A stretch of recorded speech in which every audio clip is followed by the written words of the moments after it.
What seduced you into journalism? Well, it's funny because journalism wasn't my first passion. Okay. My first passion was to write fiction. And at 18, 19 years old, I was always, running around with a notebook and writing stories and writing poems, trying to impress women. I don't, Did it work? not really, which is probably the reason that I had the realization, I guess, early in college. I had the realization that you want to keep writing fiction, but don't rely on that for an income. So I switched my major to journalism and thought, okay, well, I'll get better at the craft of writing Right. and study journalism. And truthfully, I really enjoyed journalism. And the job doesn't even exist in the Navy anymore, at least not in a military position. I guess they probably have civilians doing it, but I was in the Navy as a journalist, and I was the editor of a monthly news magazine that focused on a naval technical training center. And I would find soft pieces, interviewing people about their hobbies and kind of like, people do on podcasts. And it was good. It got me used to communicating and it got me better at communicating.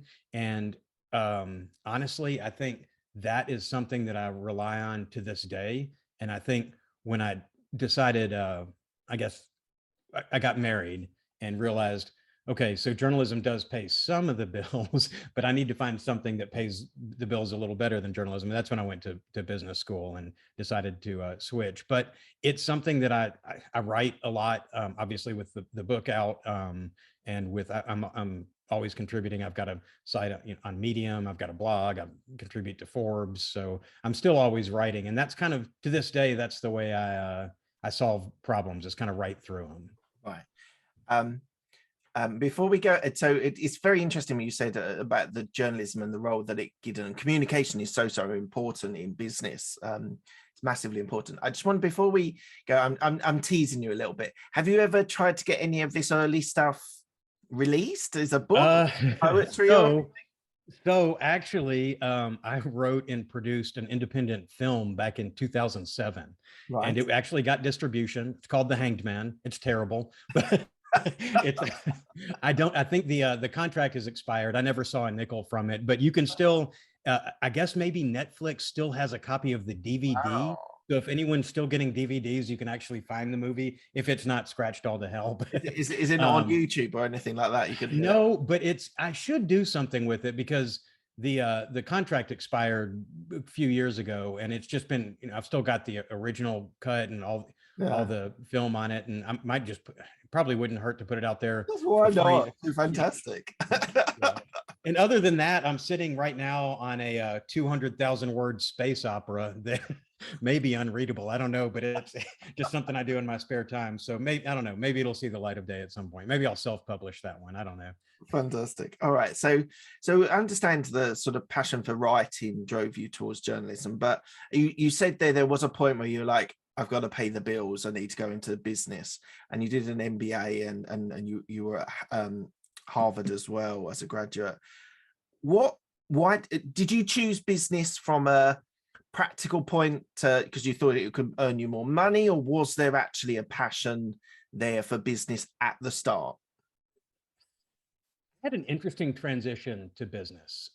So I was a journalist, and this was in the late 90s. Internet was first coming on, and I guess I got interested. I've always been interested in technology too. So from the time I was a little kid, programming on my Commodore 64 Yeah, and amazing. writing in Yeah. BASIC and all that. But I've never wanted to earn a living with that. I need more interaction and there's maybe more social things, and but I've always been interested. And so when I was a journalist, it was a pretty interesting time in the late 90s, because for photography, we were going from film to digital, which that was a big learning curve. And then this monthly news magazine that did come out, it was, I don't know, 40 pages a month, a magazine. And there were budget cuts going on. So, and this new thing called the internet. So I had to learn HTML because we were going to move the magazine to the internet. And we ended up reducing the size of the publication, but putting out daily articles on the internet. So I got interested in the technology, and I thought, with the journalism background and the technology, if I went to business school, I pictured a career in marketing for me, product management. And that was my first job out of the Navy. Once Wow. I finished business school, was going to marketing for a telecom company. I was a product manager for some web-based products back in the early 2000s. Um, so there wasn't like, because as CFO, you've got to be quite business minded, quite financially minded as well.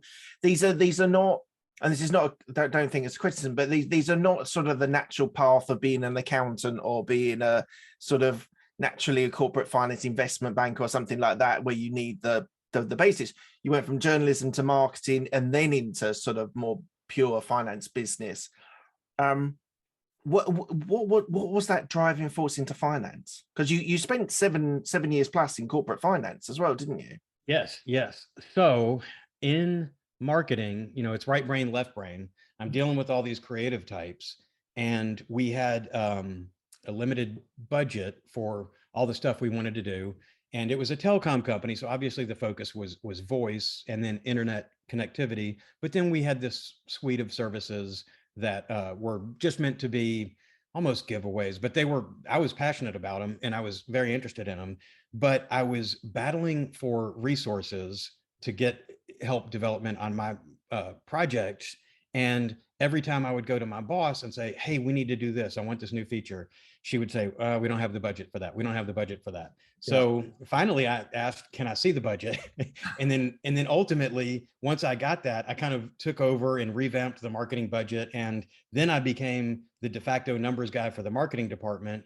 And then in going to these budget meetings with the senior leadership of the company, I ended up meeting with the C-level people. And after about less than a year, I guess, of being the marketing or the budget guy, the finance guy for marketing, the COO actually poached me to be his finance guy, because there was a lot of kingdom building back then and a lot of silos. So everybody wanted their own. So, but that was an interesting transition into finance, because I didn't come to it with and this is the world I live in now. So it's going to sound negative, but I can't think of a better way to say it, but pure finance, it's kind of an ivory tower. You're just looking at everything in the abstract, and there's numbers and you've got to hit your budget and all that. But coming to it from operations, I was initially arguing for increased budget from operations and explaining to the finance department that made the budget why I needed the budget I needed and why I needed access to their information. And I got in good with the operations group, and that mentality has stuck with me through my whole career of, you're not just the numbers, you're not the CF as we're sometimes called. I love it. I've not heard that before. I think that's brilliant. Yeah. So it really, that was kind of a cool way to come into finance, because it taught me the importance and the understanding of listening to operations, listening to sales and marketing, listening to the groups about what they needed, and not just making everything about the bottom line. And ultimately that, yes, you have to get there, but being more of a partnership. And I think it's helped me a lot in my finance career.